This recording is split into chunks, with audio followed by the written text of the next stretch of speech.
Hello నమస్తే అండి. ఈరోజు నేను మునగాకు కారపొడి తయారు చేస్తున్నాను.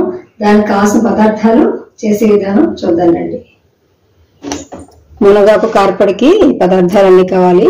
ముందుగా మునగాకుని ఆకులుగా తుంపుకొని కడిగేసి నీడపట్టున ఆరబెట్టాలి. దీన్ని దానికి సగినంత కరివేపాకు, ఇది ఫుల్గా ఒక ప్లేట్ ఉంటేది హాఫ్ ప్లేటు కరివేపాకు.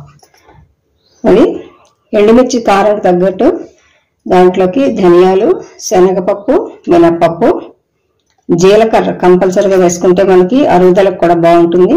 మెంతులు కూడా కొద్దిగా, వెల్లుల్లి టేస్ట్ కోసం అని, ఇది ఆరోగ్యం. ఇందులో వేసి ప్రతి పదార్థం కూడా చాలా ఆరోగ్యాన్ని ఇచ్చేవే.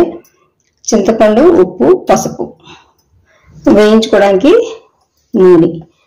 ముందుగా స్టవ్ వెలిగించి నూనె కూడా పెడుతున్నాను. కొద్దిగా నూనె వేస్తున్నాను. ముందుగా కరివేపాకు, ఆ పచ్చిదనం పోయేదాకా వేయించుకుంటే సరిపోతుంది. అది సగం వేగింది కదా కరివేపాకు. ఇప్పుడు నేను మునగాకు కూడా ఇందులో వేసేస్తున్నాను. ఇదంతా బాగా దగ్గరగా వేయించుకోవాలి. ఇలా వేస్తే చాలు. మరీ రోస్ట్గా వేయకపోతే దాంట్లో ఉన్న మంచి లక్షణాలన్నీ పోతాయి ఆవిరిగా. ఇలా వేగితే సరిపోతుంది. దీన్ని ఒక ప్లేట్లోకి తీసేస్తాను.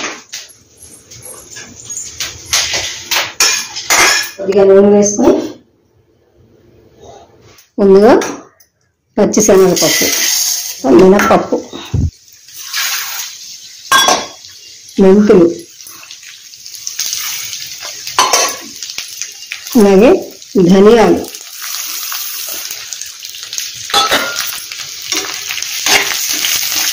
ఇవన్నీ దోరగా వేగాక జీలకర్ర కూడా వేయాలి.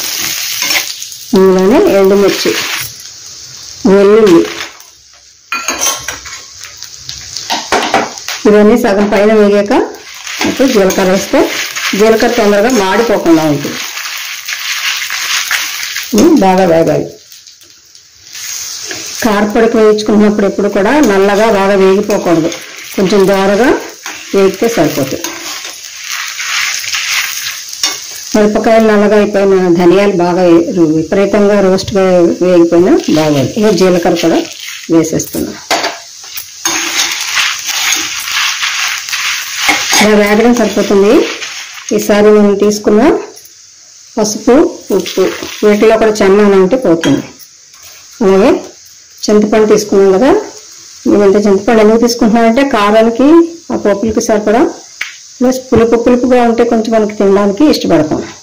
ఇవన్నీ గింజలు తీసేసి ఉట్లు తీసేసి బాగా చేసుకున్న చింతపండు అనమాట. అది కూడా ఒకసారి ఇలాగా దీంట్లో వేసి వేయించేస్తే దాంట్లో చన్నానం అంటే పోతుంది. ఈ ఆకును కూడా ఇందులో వేసేసి కలిపేస్తున్నాను. ఇలా అన్నీ కలిపి వేయించుకోవడం వల్ల మనం ఆడుతున్నప్పుడు కొద్దిగా ఆడతాం కదా, ఆడినప్పుడు అన్నీ సమంగా మిక్స్ అవుతాయి. బాగా చల్లారిపోయింది. దీన్ని ఇప్పుడు మిక్సీ పట్టేద్దాం. బాగా మెత్తగా కాకుండా మరీ బరగ్గా కాకుండా దీన్ని మిక్సీ పడితే తినడానికి బాగుంటుంది. చింతపండు మాత్రం ఖచ్చితంగా గింజలు, ఉట్లు తీసేసుకుని వేసుకోవాలి. ఇలా ఆడుకుంటే సరిపోతుంది మొత్తం అంతా. దీన్ని ఒక ప్లేట్లో తీసేసి మిగిలింది కూడా అలా మిక్సీ పట్టేయాలి.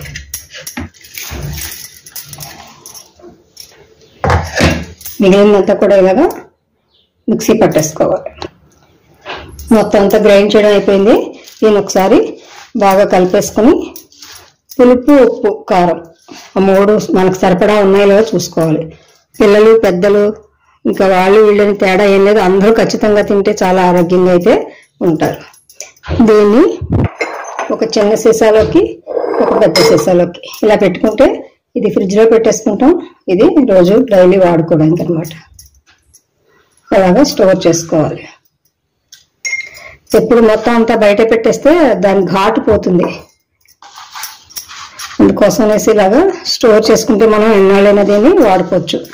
రోజు మొదటి ముద్దలో తింటే విసిరికాయ పచ్చడి చూడండి, పూర్వం పెద్దవాళ్ళు చెప్పేవారు కదా, రోజు విసిరికాయ పచ్చడి తింటే ఎంత మంచిదని. అలాగే ఇది కూడా సర్వరోగ నివారణ. ఇది దీనికి పొడానికి సర్వరోగ నివారణ పేరు పెడితే కరెక్ట్గా సూట్ అవుతుంది. మునగాకు కారపొడి ఇలా చేసుకోవాలి. నా స్టైల్లో నేను ఇలా చేస్తాను. మీకు నచ్చితే తప్పకుండా మీరు కూడా ట్రై చేయండి. ఇది డైలీ వాడుకోవడానికి. ఇది టేస్ట్ ఆరోగ్యానికి ఆరోగ్యం. తప్పకుండా ట్రై చేయండి. ఆరోగ్యకరమైన సర్వరోగ నివారణి మునగాకు కారపొడి మీరు కూడా తప్పకుండా ట్రై చేయండి. నా ఛానల్ సబ్స్క్రైబ్ చేయండి, లైక్ చేయండి, షేర్ చేయండి, నన్ను ఎంకరేజ్ చేయండి. Thank you so much friends. మరొక వీడియోతో మళ్ళీ కలుద్దాం.